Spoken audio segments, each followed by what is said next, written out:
और आज first time है मेरा इस तरह से आप लोगों के सामने। मैं इतने काले आते थे, मैं कहती थी मेरे हाथ क्यों इतने काले नज़र आते। एक तो रंग सांवला, ऊपर से लाइट नहीं होती थी। बस ये किया कि लाइट चली गई। ऐसी बातों की फिक्र नहीं होती कि कौन मेरे बारे में कुछ क्या कह रहा है। बिस्मिल्लाहिर्रहमानिर्रहीम, अस्सलाम वालेकुम। एक नई सुबह, नया दिन, बहुत सारी ख्वाहिशों, उम्मीदों और ढेर सारी दुआओं के साथ आज का व्लॉग स्टार्ट करते हैं। और आज फर्स्ट टाइम है मेरा इस तरह से आप लोगों के सामने मैं आई हूँ। कभी भी कैमरा इस तरह से मैंने फेस नहीं किया। जब से मैंने यूट्यूब चैनल स्टार्ट किया है तब से ही मैंने यही सोचा था कि मैं कैमरे के सामने नहीं आऊँगी। लेकिन अब ये जो है, ये टॉपिक इस तरह का है कि इस पर आप लोगों से सामने अगर बात हो जाए तो वो ज़्यादा बेहतर रहती है। अगर मैं बातें करती रहूँगी और अपनी रूटीन भी शेयर करती रहूँगी तो वो बात नहीं रहेगी। तो मैंने सोचा कि क्यों ना आप लोगों से सामने बात कर लूँ। एक तरह से मुझे परमिशन नहीं है, हस्बैंड से तो परमिशन मिल गई है, क्योंकि मैं यही वाला पर्दा करके बाहर जाती हूँ। तो मैंने उनको समझाया, मैंने कहा यही वाला पर्दा करके मैं बाहर जाती हूँ तो यहाँ पर क्यों नहीं आ सकती। आहिस्ता आहिस्ता उनसे तो परमिशन मिल जाएगी, लेकिन मेरे ख्याल में भाइयों से नहीं मिलेगी। वो जब वीडियो देखेंगे तब पता चलेगा। चलिए स्टार्ट करते हैं। इससे पहले वाली वीडियो अगर आप लोगों ने नहीं देखी है तो वो जाकर देखिएगा, फिर आपको पता चल जाएगा। और जो मेरे व्लॉग्स देख रहे हैं उनको तो पता ही है कि मैं क्या शेयर करने वाली हूँ। मेरा दम घुट रहा है इसमें। अच्छा, तो इससे पहले वाली वीडियो में मैंने बताया कि किस तरह से मेरी तबीयत वहाँ पर ख़राब होती थी और उस घर में क्या क्या था। तो वहाँ पर ही मैंने एक ब्यूटिशियन का कोर्स किया था। उससे पहले, शादी से पहले भी मुझे शौक़ रहता था। कभी मैंने सिलाई की, कभी मैंने टीचिंग की। फिर मुझे ये शौक़ हुआ कि क्यों ना ब्यूटिशियन का कोर्स किया जाए, मैंने वो भी किया। तो मेरे शौक़ जो हैं वो इस तरह के रहते ही हैं। मैं कुछ ना कुछ ज़रूर करती रहती हूँ और करके ही रहती हूँ। जो सोचती हूँ ना वो मैं कहती हूँ कि मैं कर लूँ, मैं क्यों नहीं कर सकती हूँ। तो फिर वहाँ पे पहले मैंने एक कोर्स किया था, फिर मैंने सिलाई भी की, फिर मुझे टीचिंग की जब ऑफ़र आई थी तब पहले तो मैंने रिजेक्ट कर दिया था। उसके बाद फिर मैंने टीचिंग भी की, क्योंकि एक तरह से वहाँ उस वक्त शादी से पहले एक तरह से शौक़ भी था और ज़रूरत भी थी। तो इस वजह से मैंने जॉब भी की थी। अच्छा, कुछ लोग कहते हैं कि आप लिख लेती हैं उसके बाद बात कर रही होती हैं, तो लिखती बिल्कुल भी नहीं हूँ। ये मेरा माइक है, अभी भी मैं वॉइस ओवर नहीं कर रही हूँ, सामने ही बात कर रही हूँ। बाहर की आवाज़ें आती हैं इसी वजह से। अभी भी जितनी आवाज़ें आप लोगों को आएंगी वो बिल्कुल नेचुरल है। और चलें, तो फिर बस ये था कि वहाँ पर जो होता रहा, और एक तो घर का मसला, ऊपर से ये था कि तबीयत इतनी ख़राब होती रही। और अगर आप लोगों ने वो वाली वीडियो नहीं देखी है तो वो देखिएगा, पता चल जाएगा कि क्या होता था। तो वहाँ पर ये था कि तबीयत इस तरह से ख़राब होती रही और एक मरतबा नहीं 4 मरतबा मिसकैरेजेस। और उसके बाद फिर डॉक्टर्स ने ये कह दिया कि आप दोबारा से कंसीव नहीं कर पाएँगी, और ऑपरेशन भी हो गया। तो फिर उसके बाद इस तरह से हुआ कि मैं तकरीबन नफ्सियाती मरीज़ा बन गई थी। और ज़रा-ज़रा सी बात पर एक तो रोना आता था और चिड़चिड़ी हो गई थी, और ज़्यादा मैं रोती रहती थी, और बहुत ज़्यादा तबीयत भी ख़राब होने लगी थी इसी सोच में। फिर इससे जिस टाइम में जो टाइम आपका गुज़र रहा होता है, कोशिश ये करें कि उससे निकलने की कोशिश करें। कुछ लोगों की लाइफ में बहुत ज़्यादा यानी इम्तिहान आते रहते हैं, तो कोशिश करें कि उस वक्त से निकलें, क्योंकि अगर उसी के साथ जिएंगे तो फिर बहुत मुश्किल हो जाएगा। क्योंकि एक टाइम होता है, एक वक्त होता है, आपकी एक परेशानी, 2 परेशानी लोग सुनते रहते हैं, उसके बाद फिर लोग भी तंग आ जाएंगे। कौन सुनेगा आपकी परेशानियाँ। हर किसी के लाइफ में अपनी ही परेशानियाँ हैं। आजकल तो खामखा की परेशानियाँ भी पाली होती है। तो मैंने कोशिश की कि मैं उससे निकलूं, और उसके लिए फिर हम लोगों ने पहले तो घर चेंज किया, यहाँ पर आए। यहाँ पर भी मेरी तबीयत नहीं संभली थी, थोड़ा बहुत सही लग रहा था क्योंकि घर सेट किया ये वो। लेकिन उसके बाद भी फिर भी मुझे बिल्कुल सही में नहीं थी। उसके बाद फिर मैंने कहा चलें बिज़ी रहने के लिए कुछ मैं कर लेती हूँ। तो मैंने कपड़े का कारोबार स्टार्ट किया। मैंने सोचा कि मैं कपड़े का कारोबार कर लेती हूँ और उसके बाद फिर बुटीक खोलूँगी और बहुत ज़्यादा बड़े पैमाने पर करूँगी। लेकिन जब मैंने स्टार्ट किया ना तो तब सोचा नहीं था। जब भी कोई काम स्टार्ट करें तो उससे पहले ये सोच लें कि आप कर भी सकते हैं कि नहीं। क्योंकि हम लोग कुछ भी नहीं सोचते और उस काम को कर लेते हैं। तो मैंने नहीं सोचा था। सोचना था, क्योंकि मेरे बच्चे ज़ाहिर है 2 बच्चे मेरे घर पर होते थे अकेले, और उस वक़्त बहुत ज़्यादा मतलब इतने बड़े भी नहीं थे, और ये रहता था पता नहीं टीवी पर क्या देख रहे हैं, पता नहीं उन्होंने मोबाइल भी एक घर पर छोड़कर जाती थी, फिर कॉल करती रहती थी बार-बार, और ये था कि कुछ पकाएँगे, नूडल्स बनाएँगे, आग जलाएँगे। हज़ारों ख़्याल आते हैं, हर माँ के दिल में आते हैं। जब मैं जाती थी कराची में, ज़ाहिर है होलसेल मार्केट बहुत दूर है, तो जाती थी तो टाइम भी लगता था और शाम को ट्रैफ़िक भी बहुत ज़्यादा होता, तो फिर ट्रैफ़िक में फँस जाते थे। बहुत ज़्यादा परेशानी थी, फिर मैंने छोड़ दिया, मुझे वो सही नहीं लगा, और ये था कि टाइमिंग ये होती, मैं जल्दी उठती हूँ तो उसके बाद काम सारा ख़त्म करके दोपहर में मैं कहती थी मैं थोड़ी देर के लिए लेट जाऊँ, लेकिन औरतें भी तो अपने घर का सारा काम ख़त्म करके फिर दोपहर में ही आती थी। तो मेरी हालत ऐसी हो जाती थी, मैं रात को कहती थी बस मुझे बिस्तर मिले और मैं लेट जाऊँ। इतना ज़ाहिर है घर का सारा काम करना, और उसके बाद फिर कपड़े जो खोल-खोल के सारे वहाँ पर ढेर लग जाता था, उनको तय करना, रखना बहुत मुश्किल काम था। नहीं हो सका मुझसे, एक तरह से मुझसे हो ही नहीं सका। फिर उसके बाद फिर मैंने सोचा कि पार्लर का दोबारा से कर लेती हूँ, लेकिन यहाँ पर एक तो नया पड़ोस था, तो मुश्किल था यहाँ पर हर किसी को घर के अंदर लेकर आना। दूसरा ये कि सेपरेट रूम भी नहीं था कि वहाँ पर मैं सेट कर लूँ, वहाँ पे था तो मैं कर लेती थी।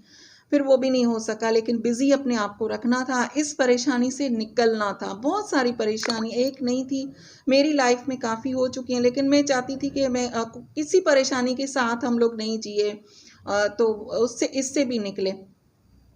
फिर ये रहा कि भई निकलने की कोशिश की। देखें, जिस परेशानी के साथ आप जी रहे होते हैं, उसको पाल रहे होते हैं, उस परेशानी को पाल रहे होते हैं, उसको छोड़ दें, उसमें से निकलने की कोशिश करें। तो उस इंसान की अल्लाह ताला हालत बदलता है, जो अपनी हालत बदलना चाहते हैं, जो उससे निकलना चाहते हैं। तो मैंने कोशिश की। फिर अपने आप को बिज़ी रखने के लिए ज़ाहिर है वो भी मैंने छोड़ दिया। बच्चों को ट्यूशन ले जाती थी, लेकर आती थी, घर के सारे काम करना ये वो, लेकिन उसके अलावा भी मुझे घबराहट रहती थी, तबीयत ख़राब रहती थी।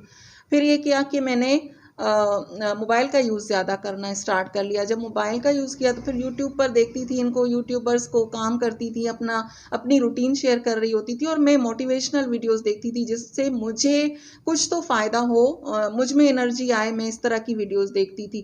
फिर बस ये किया कि लाइट चली गई। एक दिन ये हुआ कि बच्चों ने कहा कि चलें आपका एक चैनल बना लेते हैं, आप इनको देखती रहती हैं। मैंने ऐसे ही कहा कि हम लोग बना सकते हैं, उन्होंने कहा हम भी बना सकते हैं। मैंने कहा चलें बना लेते हैं। फिर बच्चों ने कहा चलें मम्मा आपका चैनल बना लेते हैं, आप उर्दू भी अच्छी बोल लेती हैं। हम लोग घर में उर्दू में बात नहीं करते, और जो ज़बान बोलते हैं आप लोग गैस कीजिएगा हम कौन-सी ज़बान घर में बोलते हैं। जिन लोगों को पता है वो तो अपना मुँह बंद रखें, जिन्हें नहीं पता मैंने उनसे पूछा है कि मेरा लहज़ा कैसा लगता है, कि हम लोग कौन-सी ज़बान घर में बोलते होंगे। फिर एक वीडियो मैं अपने घर में ही बिरयानी बना रही थी, वो बच्चों ने उसको रिकॉर्ड किया और म्यूज़िक लगाया, मैंने बात भी नहीं की और उसे अपलोड कर दिया। जब अपलोड किया तो फर्स्ट व्यू जब आया था, तो फिर हम लोगों ने डांस करना स्टार्ट कर लिया था कि किसी ने हमारी वीडियो देखी है।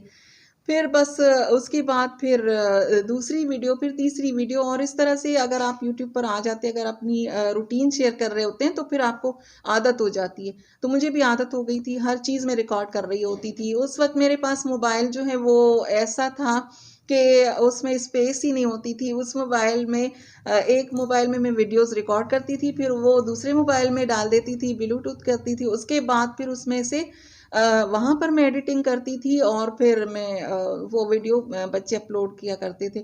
मुझे पता ही नहीं था, मुझे तो कुछ भी नहीं पता था कि वीडियो किस तरह से बनती है। इसके लिए जब आप रिकॉर्डिंग करते हैं तो आपको बहुत सारी लाइट्स की ज़रूरत होती है, तो लाइट्स बहुत कम होती थी और मोबाइल का रिज़ल्ट भी इतना अच्छा नहीं होता था, तो फिर हाथ इतने काले आते थे। मैं कहती थी मेरे हाथ क्यों इतने काले नज़र आते, एक तो रंग सांवला, ऊपर से लाइट नहीं होती थी। तो फिर इस तरह से लगता था वो, और उसका टाइटल, टैग, थंबनेल, डिस्क्रिप्शन, ये तो अभी पता चला है कि ये चीज़ें होती हैं। उस वक़्त तो कुछ भी नहीं पता था, बच्चे ही अपलोड किया करते थे। फिर बच्चों से एक दिन नाराज़ हुई, उन्होंने टाइम नहीं दिया मुझे, मेरी टाइम पर वीडियोज़ नहीं जा रही थी, तो फिर खुद बैठकर मैंने कोशिश की, फिर एडिटिंग भी आ गई, अपलोडिंग भी आ गई। लेकिन ये था कि शुरू में जो मिस्टेक्स मुझसे हुई हैं वो ये कि मैंने किसी को बताया नहीं। तो स्टार्ट में बताएँगे नहीं तो आपका चैनल ग्रो कैसे करेगा? वही तो आपके जो अपने होते हैं, कुछ रिश्तेदार होते हैं, वही तो आपका चैनल सब्सक्राइब करते हैं शुरू में ही, तो फिर आपका चैनल जो है वो ऊपर ग्रो करता है। तो मैंने शुरू में तो बताया नहीं, छुपाया हुआ था। उसके बाद फिर व्हाट्सएप के ग्रुप से उनमें मैं छोटी-छोटी सी वीडियोस बनाकर डाल दिया करती थी, तो वो मेरी फिर फ्रेंड्स देखती थी, तो वो कहती थी तुम अच्छा बोल लेती हो, बिल्कुल यूट्यूबर्स की तरह बात करती हो, तो तुम वीडियो बनाओ। कुछ ने हँसना शुरू कर दिया, ये क्या करती रहती है, बना-बना के वीडियोस भेजती है। फिर बस इस तरह से फिर आदत हो गई, और एक मर्तबा आदत हो गई तो उसके बाद अब मुझे ऐसा लगता है किसी दिन अगर मैं रिकॉर्ड नहीं करूँ, वीडियोस जल्दी-जल्दी अपलोड ना करूँ, तो ऐसा लगता है कि मेरा कुछ खो गया है और मैं कुछ कुछ भी नहीं कर रही हूँ सारा दिन घर में, तो आदत हो गई है। और ये है कि आपके आपके लिए मेरी तरफ से टिप ये है, अभी तक तो मैं कामयाब नहीं हूँ इतनी, मेरे बहुत कम व्यूज़ आते हैं, चैनल भी मोनेटाइज़ नहीं है। अभी से बता दूँ, आप अगर मेरी वीडियो देख रहे हैं तो मेरा चैनल मोनेटाइज़ भी नहीं है और मेरे व्यूज़ भी बहुत कम है, सब्सक्राइबर्स भी। लेकिन ये है कि आपको अगर उस बात से निकलना है, कुछ भी कोई भी काम अगर आप कर रहे हैं, कोई कारोबार कर रहे हैं, कुछ भी कर रहे हैं, तो उसको पूरी तवज्जो के साथ करें, पूरा टाइम दें उसको। तो फिर कभी ना कभी तो हो जाता है वो, चैनल भी ग्रो करेगा। और लेकिन इसमें ये है कि बर्दाश्त होनी चाहिए। अगर आप में बर्दाश्त है, आप ये ना सोचें कि आज मैंने चैनल बनाया और कल जो है वो मोनेटाइज हो जाएगा और परसों डॉलर्स की बारिश होना स्टार्ट हो जाएगी, तो इस तरह नहीं होता। और हर इंसान इतना लकी भी नहीं होता। और मेरी लाइफ में तो वैसे ही स्ट्रगल बहुत ज़्यादा है, कभी भी कोई चीज़ मुझे जल्दी नहीं मिलती है, ये अल्लाह ताला की तरफ से इम्तहान होता है। तो लेकिन मैं बिज़ी हूँ, अल्लाह का शुक्र है मैं बिज़ी हूँ, और इसके लिए मैं यूट्यूब का बहुत शुक्रिया अदा करना चाहती हूँ। थैंक यू यूट्यूब जी, जो आपकी वजह से मैं बिज़ी हूँ और मैं छोटी-छोटी बातों पर बिल्कुल भी तवज्जो नहीं देती। शुरू में लोग हँसेंगे भी, बातें भी बनाएँगे कि आपने ये क्या करती रहती है, ये खाना बना रही है तो दिखा रही है, आलू बना रही है तो दिखा रही है, क्या करती रहती है? तो इन बातों पर अगर आप तवज्जो देंगे ना, तो 3-4 वीडियो से ज़्यादा आप नहीं बना सकेंगे। और जो कॉन्फिडेंस मुझे मिला है अभी, और जो बातें, जो पिछली बातें, जो परेशानियां लाइफ में थी, वो मैं भूल चुकी हूँ, और मैं इतना अब बातों पर इतना गौर नहीं करती हूँ। कोई कहता है ना मुझे ये वाली ये बात है, ये बात है, परेशानियां अपनी जगह पर होती हैं, ज़िंदगी में बहुत सारी परेशानियां गुजर चुकी हैं, लेकिन उनको अगर हम लोग अच्छे वक्त के इंतज़ार में ये वाला अच्छा वक्त जो है ना वो भी गंवा देते हैं, कि ये जो चल रहा है ना पुरसुकून है, अगर सेहत है, तंदुरुस्ती है, तो ये भी बहुत बड़ी नेमत है अल्लाह ताला की। आप बात कर रहे हैं, आप खा रहे हो, आप पी रहे हो, ये भी बहुत बड़ी नेमत है। इसी वक्त को जिए जो चल रहा है। और दूसरा ये है कि वक्त जो है वो नसीब से ज़्यादा और वक्त से पहले आपको कभी भी नहीं मिलता। अगर आप चाहेंगे कि मुझे नसीब से ज़्यादा मिल जाए, तो वो कभी नहीं मिलता, और वक्त से पहले लेने की कोशिश करेंगे तो परेशान। और ये था मेरा आज तक का यूट्यूब का सफ़र। इसे नाकाम सफ़र कहें या कामयाब सफ़र कहें, आप जो भी इसे नाम दें। और अब तक का मेरा जो सफ़र था वो मैंने आप लोगों से शेयर किया। इससे मुझे फ़ायदा ये हुआ, आप लोग पूछेंगे कि यहाँ पर आने का फ़ायदा क्या हुआ, ये चैनल बनाने का? तो ये है कि इसमें मैं बिज़ी हूँ, और दूसरा कॉन्फिडेंट हूँ, और छोटी-छोटी बातों पर तवज्जो देना मैंने छोड़ दिया है। कोई भी अगर मेरे बारे में कुछ भी कहता है, क्योंकि आकर मुझे बता तो देते हैं कि फ़लाँ ने आपके बारे में ये कहा, या चैनल के बारे में ये आजकल बात करते हैं, तो उसकी फ़िक्र मुझे नहीं होती है। मैं एक कान से सुनती हूँ, दूसरे से निकाल देती हूँ, और मेरी तवज्जो इस पर होती है कि मैंने आपकी ज़िम्मेदारी है। आपने अगर चैनल बनाया है तो पूरी ज़िम्मेदारी के साथ उसको फिर निभाना पड़ता है। आज अगर मैंने वीडियो अपलोड की है, तो मुझे दूसरी वीडियो की फ़िक्र होती है कि मुझे दूसरी जो वीडियो है वो अपलोड करनी है, उसमें क्या करना है, तो वो फिर टाइम ही नहीं होता। तो चलें, आपको अगर चैनल बनाना है तो पूरी ज़िम्मेदारी से बना लें। एक मोबाइल की ज़रूरत है, लंबे चौड़े कोर्सेज़ की ज़रूरत नहीं है। और बस आज की वीडियो आप लोगों को पसंद आए तो लाइक ज़रूर कर दीजिएगा। दुआ में याद रखिए। अल्लाह हाफ़िज़।